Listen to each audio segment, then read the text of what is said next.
Šodien mēs spīdzināsim pašu vienkāršāko elektrisko zobu birsti no Philips Sonicare. Šī ir 1100. sērijas modelis. Vai vispār ir vērts apsvērt iegādāties šo modeli vai labāk uzreiz ņemt kādu no modernākajām versijām?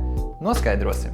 Kastē jūs atradīsiet pašu zobu birsti ar rievotu korpusu, vienu Intercare mājiņas uzgali un uzlādes kabeli. Nekā lieka.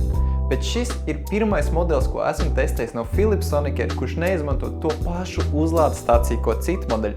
Tā vietā šis modelis ir iegūst šādu te dīvainas formas lādētāju, par ko es galīgi neesmu priecīgs. Kāpēc nevarēja izmantot to pašu lādētāju, kas dara burtiski visām citām Philips Sonicare zobu birstēm? Un ja maina lādēšanas veidu, tad kādēļ neizmantot šī brīža standarta pasaulē, kas ir USB-C kabelis, ko izmanto visi mobilie telefoni un cita veida elektronika? Lai vai kā, labāk nepazaudējiet šo lādētāju, jo atrast citu būs ļoti grūti, ja pat neiespējami. Runājot par jaudu, tie ir tikai viens standarta tīrīšanas režīms un motors izspiež līdz 31,000 kustību minūtē. Iespējams pamanīsiet, ka citām birstēm no Philips Sonicare ir rakstīts 62,000 sariņu kustību minūtē.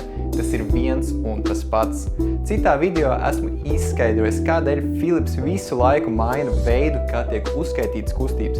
Ja interesē, aplūkot cits mūsu video. Kā ar bateriju? Tā izturēs līdz pat 14 dienām ar pilnu uzlādi, kas salīdzinot ar citām elektriskajām zobu birstēm ir diezgan maz, bet no otras puses pietiekoši.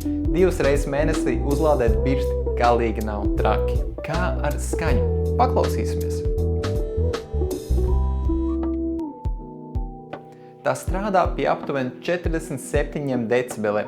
Nav ne vairāk, ne mazāk kā citām Philips Sonicare zobu birstēm. Cik ērti ir lietot šo zobu birsti? Kas man patīk visvairāk, vadība ir tik elementāra, cik vien var būt. Te ir tikai viena poga, viens režīms un viss. Ja meklē ideālo zobu birsti omei, tad šī būs perfekta izvēle. Šeit neko nevar saspaidīt nepareizi. Mēs neticam solījumiem uz kastes, tāpēc tāpat kā citas elektriskās zobu birstes, arī šo pakļāvām mūsu spīdzināšanas testiem.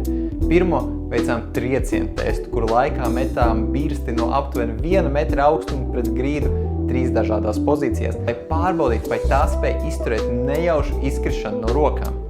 Pat pēc 3 kritieniem zobu birste turpina strādāt bez problēmām. Kā nākamo veicām ūdens testu. Zobu birste ieslēgtā veidā tiek pilnībā iegremdēta ūdenī uz 2 minūtēm.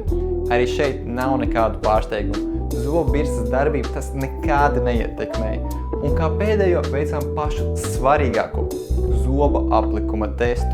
No sākuma sakožģāju aplikuma detektoru tablets, kas iekrāso aplikumu uz zobiem spilgti violetā krāsā un tad iztīrīju zobus ar šo zobu birsti. Ja zobu birste ir laba, visai krāsai jābūt noņemtai. Un šeit arī rezultāts ir paredzams.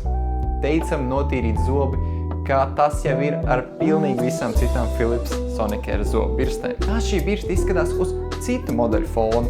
Par nedaudz lielāku summu jūs varat izvēlēties Philips Sonicare 2100. sērijas modeli, kuram būs jau 2 intensitātes līmeņi, vai 3100. sērijas birsti, kurai būs arī spiediena sensors un 3 dažādi intensitātes līmeņi. Vai, piemēram, Oakley Ease Pro, kas uzreiz nāk komplektā ar ērto USB-C uzlādes kabeli un ceļojumu vāciņu. Kam šī birste ir domāta?